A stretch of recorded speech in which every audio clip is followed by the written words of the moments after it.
Okay, so we were last in chapter 6. Pretty sure, chapter 6. Yeah. Centripetal motion. And we've done the basic problem of, I think, objects spinning around on a table. So let's add a slightly different twist to it. We're now doing what we had demonstrated in class, where we got the tube here. We have a mass hanging down below. And this is at an angle. We'll call this mass 1, mass 2. And in order to make this work, mass 2 must be bigger than mass 1. So let's do unrealistic values here, 10 kilograms and 5 kilograms. This is swinging horizontally, but at the string is at some angle theta.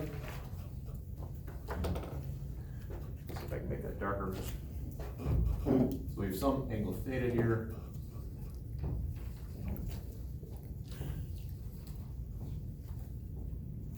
And this is swinging around in a horizontal circle. We have Earth down here.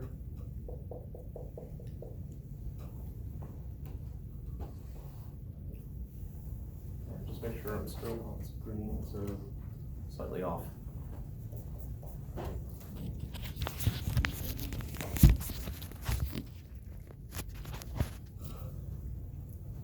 All right.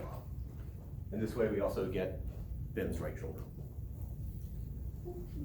So I was posting videos the other day. There was a thing about, are any minors in this? And I thought, no. And then I realized, oh, wait a second. I do have some early college students in some of my classes. Officially, there are minors.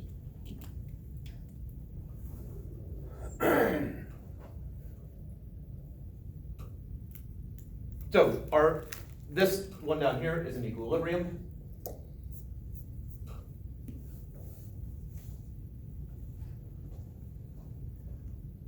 And the one up above, how do we know the one up above is not in equilibrium? Swinging around. All right. Equilibrium means constant velocity, which means constant speed and a constant direction. So let's do a force diagram. As this thing is swinging around, it's difficult to really pick. We have to pick a point from which to do the force diagram. So when it's at the farthest left, so we have mass 1 here, and then down here we have mass 2. We'll go ahead and throw the string in there.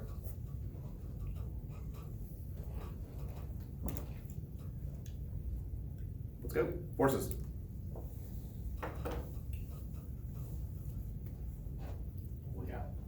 All right. Hope you all know that weight acts downwards. So that'd be weight 1 and weight 2. Officially for the ground, there is a weight 1 and a weight 2 acting up. We don't care about that as far as the problem goes, but this is just, again, reinforcing the idea that they do come in pairs. Is the tube the rope is inside of, like, considered frictionless and everything? Yes. Okay. Is there a normal force acting on that bend? Yes, there is. So there is a normal force there. Put down the checklist here, F tong, so we did the gravitational. There is a normal force acting somewhere in that direction, y.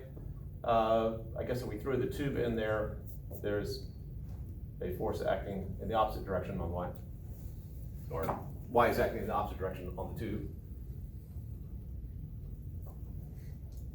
That's the only thing in contact, really. Tension between mass 1 and the rope. Yep.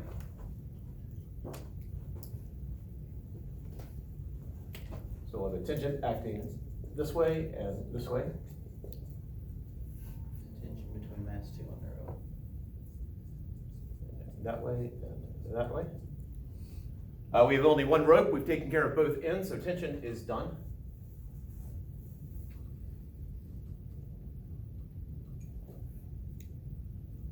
And we're assuming frictionless, an ideal rope. So ideal, therefore friction is 0.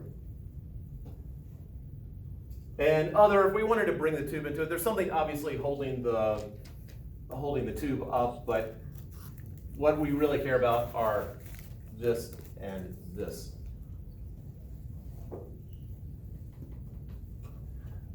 All right, so force diagram pretty much done. What's next? IJ, acceleration. Before I and J, The so equation. Decom. The equations. before the equation. Decom. Say it again. Accelerations. Yeah, there we go. Again, facades. We just did the force diagram.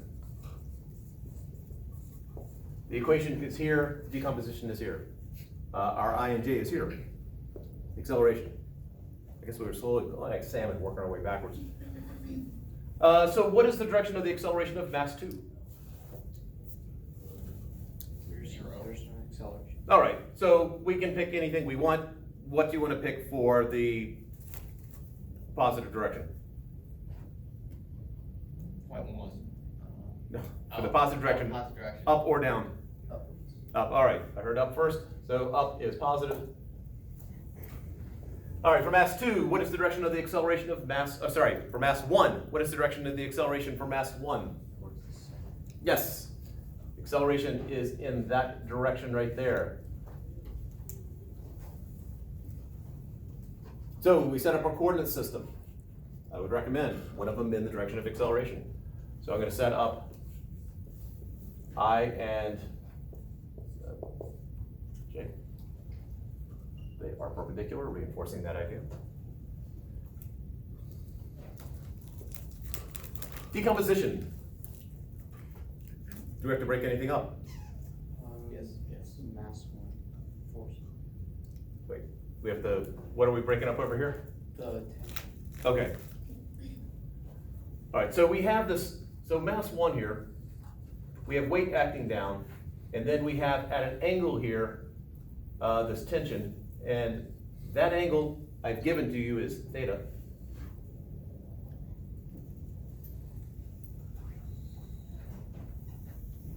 I'm breaking up into horizontal and vertical components, so what's the horizontal and what's the vertical? Horizontal is cosine theta. All right, so don't forget the tension part, tension times the cosine of theta. I've seen too many tests, people just write down the cosine theta and forget about the actual force itself. And so that one would be the sine. So therefore I'm making the claim, we are making the claim, that mass 1 here, the force diagram can be written as weight acting down, Ft cosine theta, oops, try that again. Ft cosine theta acting towards the middle, and Ft sine theta acting up. Oh, I do need to give one other dimension that I traditionally forget about until now.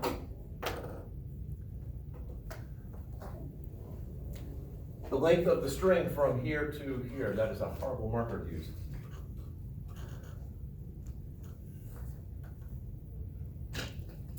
The length of the string from here to here is, we will be clever and use the letter L for the length. And that is supposed to be up, I cannot draw today.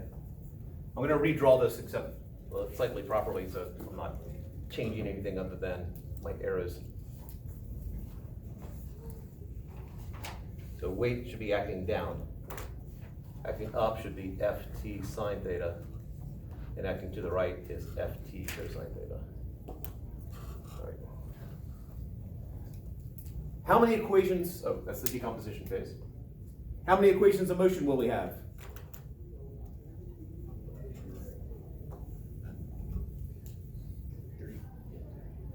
I've heard 2 and I've heard 3. Seem to be, Yeah, three. yeah, 2 from this, 1 from that. All right, what are the equations of motion? F equals ma. All right, that's our starting point.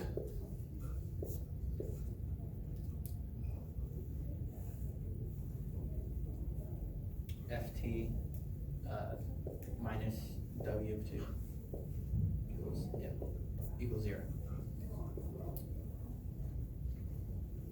Officially M2 times 0.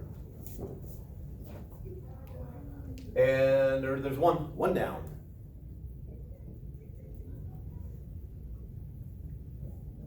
Someone from this side of the room want to go for it? Anyway, you got 6 of you here. Jump, I'm fine with you doing it if you want to. Could be FT minus W.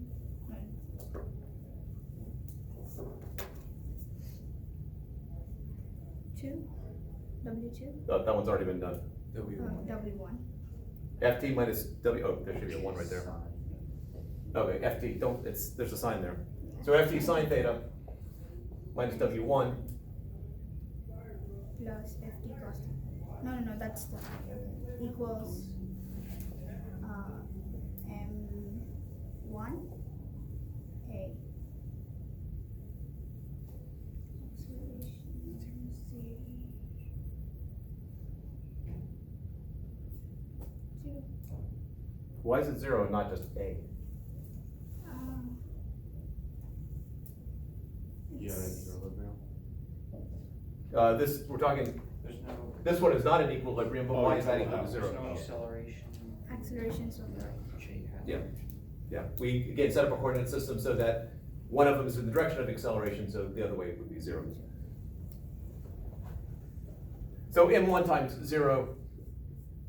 They got one more equation to go. FT cosine theta. Wait, say that again? FT, cosine theta. Okay, is that what you said before? Yes. All right, I just misheard, sorry about that. Equals, M1 alpha. Or acceleration. Yeah, A. What kind of acceleration is this?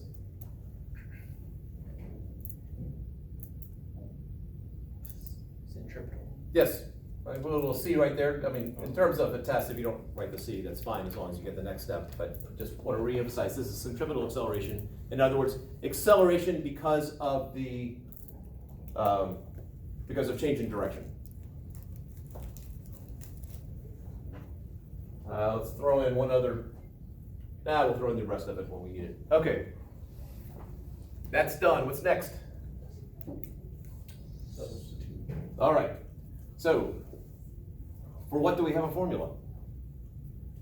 W. Okay, what's the formula for W? MG. All right, so I have Ft is equal to M2G. I have Ft sine theta equals M1G. And what else do I have a formula for?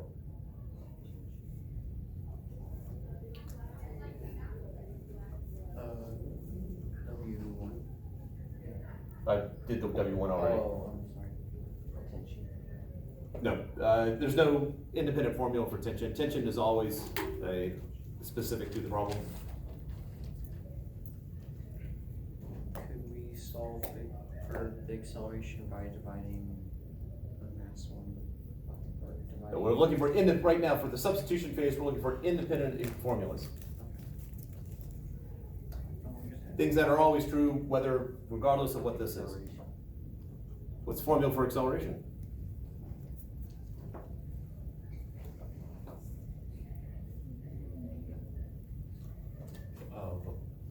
Unison would be really cool right now. Newtons divided by mass. I was gonna say, the change of velocity over time, That's generic for acceleration. What is the formula for centripetal acceleration? It was written on there. Quite possibly, as well as we derived it in the abbreviated class last week.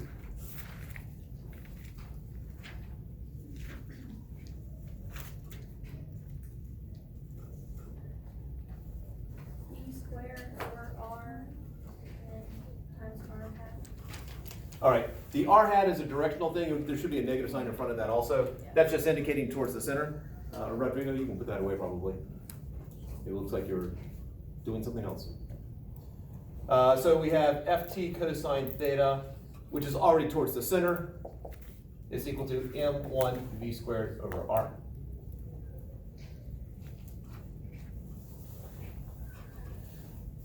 So now it comes down to what are we actually trying to find? Let's try to find how fast does this thing need to go?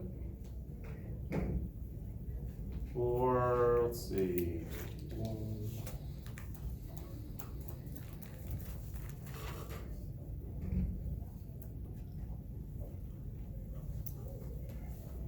let's do.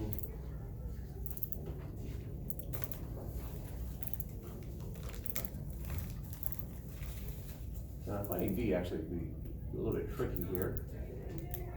So let's find, we have tension.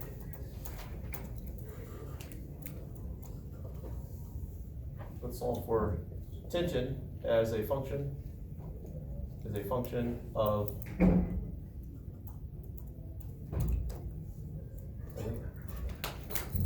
Joseph. This is a reminder, I don't remember what V stands for. Speed. It's just speed? Yeah. Okay. Although some people think V automatically means velocity, but velocity is a vector. This does not have the vector symbol over it. R is the radius of the circle. What is the radius, by the way?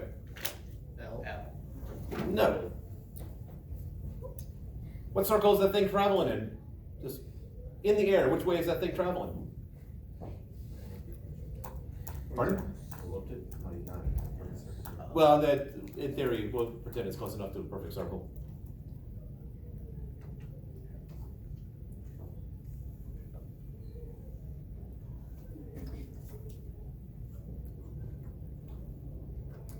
Is it doing V unknown divided by L. It's horizontal. It's horizontal, it's doing that. If L is the radius, that means that the radius is traveling this way, but the radius is pointing like that? No, it's actually gonna be cosine of L. The wording is off, but the spirit's there. The radius, that's the radius right there.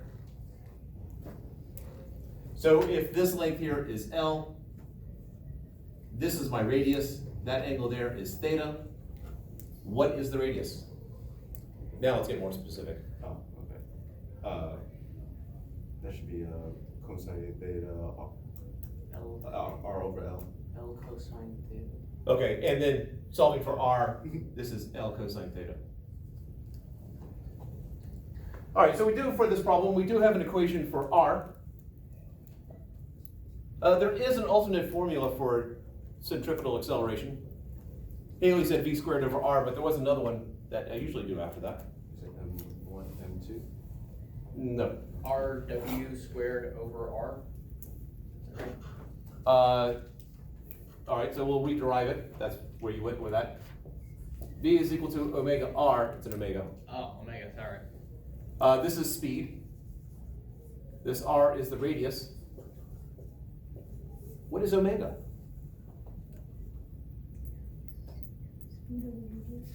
Speed over radius. No. The Sorry. Yeah, I'm asking for more generally. What is omega? What does omega represent?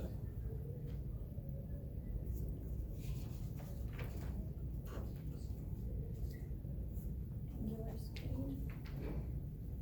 Angular speed. Yes.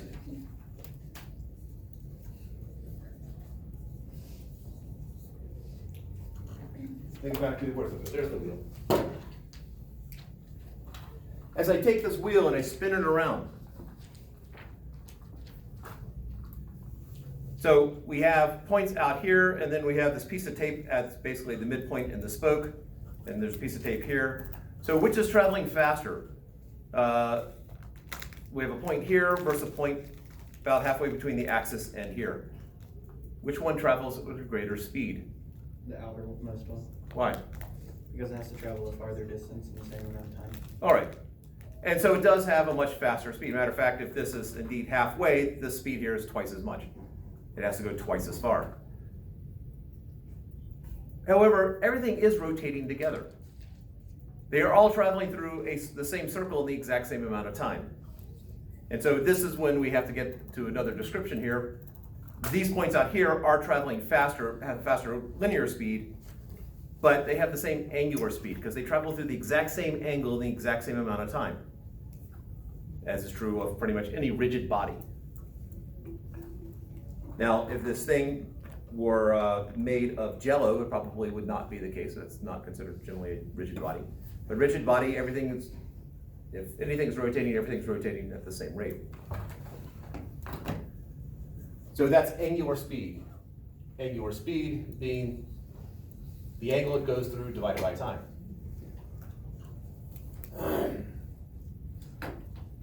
regular speed is distance over time. So if it's traveling in a circle, and I'm looking at the amount of time it takes, if I'm looking at one complete revolution here, what is that distance called? Distance around a circle. Circumference. Yeah. What's the formula for circumference? 2 pi r. And if I'm talking about one revolution, the time is called the period. This is the period. For a cyclical motion, for a repetitive motion, it's the time it takes to do whatever it is once.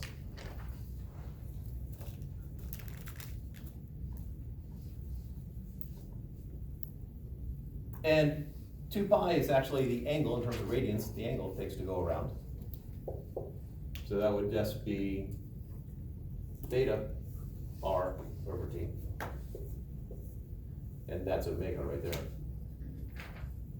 So V is equal to omega r, sort of a pseudo derivation.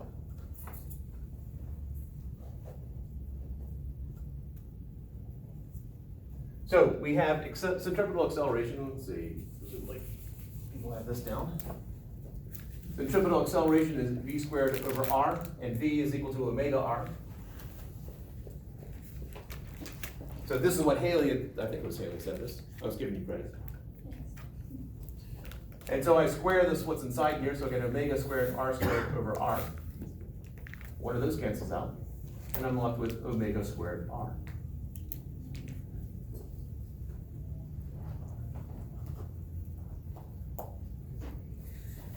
So our formula over here, v squared over r is correct.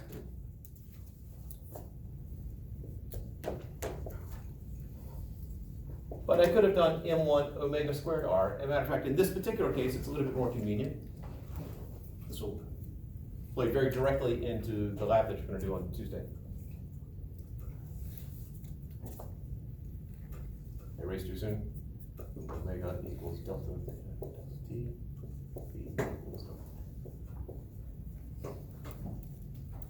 What's next to that delta, for the bottom one?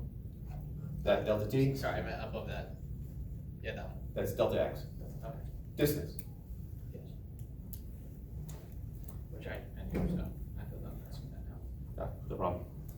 R, as we established over there, is just L cosine theta, so I have the tension cosine of theta is equal to m1 omega squared L cosine theta. This is convenient because we don't have to deal with the nasty trig functions, because they cancel out. And so I'm now left with tension is equal to m1 omega squared times L. So we know what the tension is in terms of the angular speed. We also know what the tension is in terms of mass 2. Take it one step further. m2g equals m1 omega squared L. Now it comes down to what are you trying to find? Let's find omega. So omega would be m2g divided by m1L.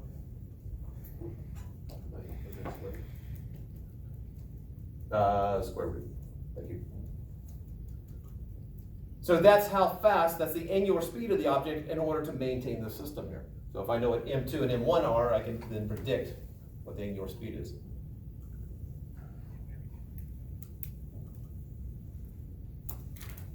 I believe in the lab you're going to plot the tension and omega squared versus the tension. Omega squared versus the tension. And so getting to that in that form, in other words, since that is my y value, we can solve for omega squared here. It's equal to 1 over m1L times the tension.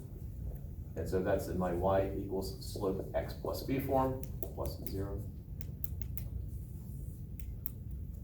So in the lab, you'll know what L is. You'll for various tensions, you put various masses on the bottom so you get various tensions, and you'll time how long it takes to go around, so you can calculate omega, and then from that you can predict what mass 1 is.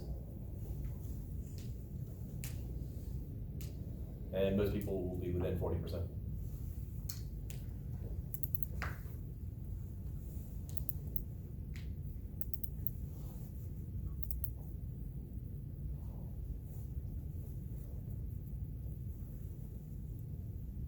Any questions?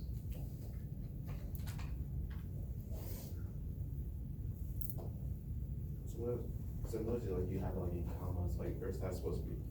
Oh, okay, those are ones. Oh, yeah, these are ones. That makes it a lot more.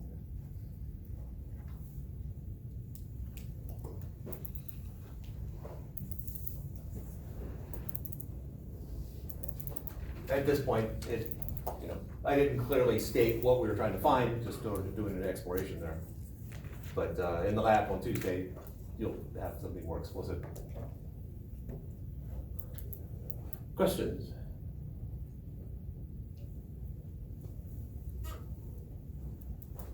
All right, so let's go into something else. A different centripetal motion problem.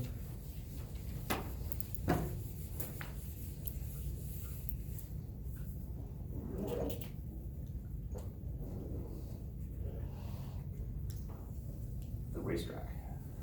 All right, I have a round racetrack. This is overhead view. There is a car on this. Probably not.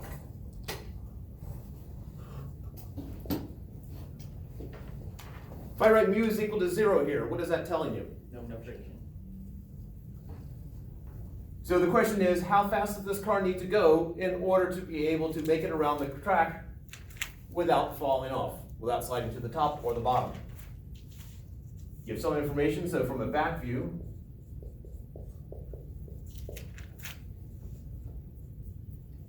that's the car, some angle theta here.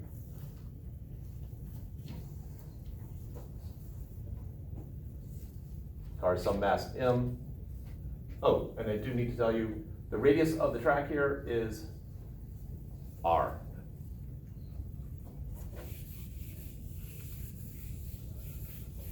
We're going to go through the exact same steps that we have done for several weeks now.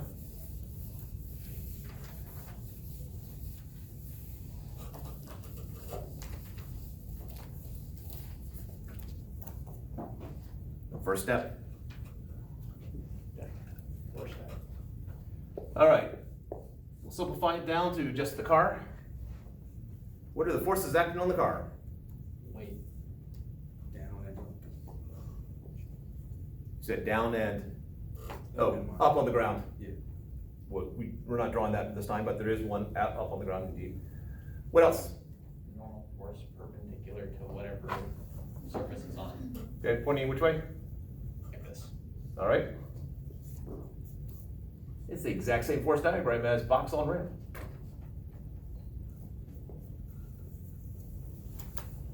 What else? Actually, yeah. All right, that is it. They are, if there is friction, we don't know actually the direction of friction. We need more information. So that's one reason why we start out with the frictionless. What is the direction of the acceleration of this car going around the curve? Towards the sun. Which way is that? To the left, right? Correct. I assume that last one was correct. Yeah, it is that way. The biggest mistake I see students make is they put the acceleration in that direction. The car is not traveling in a circle like that. The car is traveling in a circle like this. Acceleration is indeed that direction. That's supposed to be to the left. I gave it a slight angle downwards.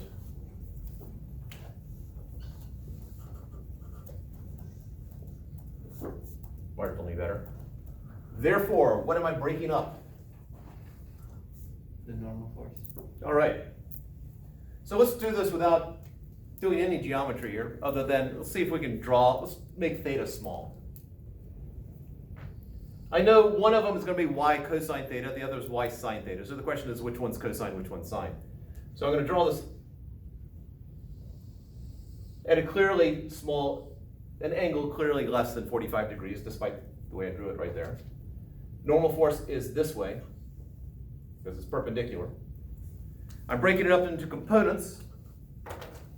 Oh, we established acceleration, so our coordinate system, IJ. So how far over and how far up? Clearly, when I draw this at a small angle here, one's bigger than the other one. If this angle here is theta, which of these two angles is theta?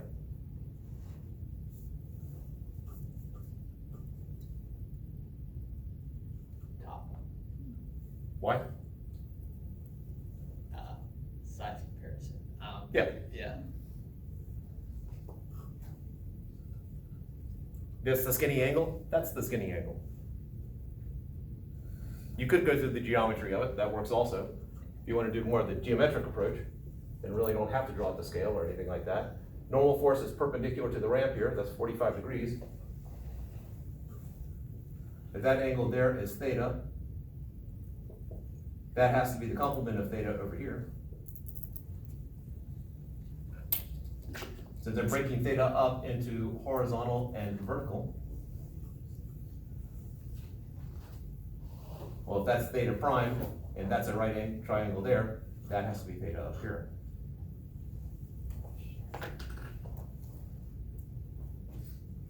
If you have trouble identifying which of these two angles is the skinny one, you can also just use your calculator, do sine and cosine, and recognize, well, this is the smaller one, that's the bigger one.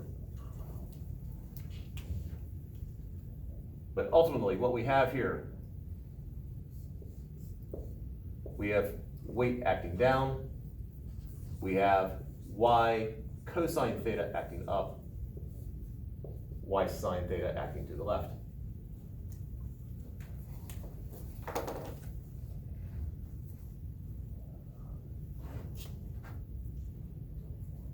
Decomposition done, what's next? All right, what are our equations? Remember two, I hat and J hat. Okay, I have, it's gonna be a normal sine, theta. Alright. AC. it is centripetal acceleration. All right, the J hat, That's gonna be y cosine theta minus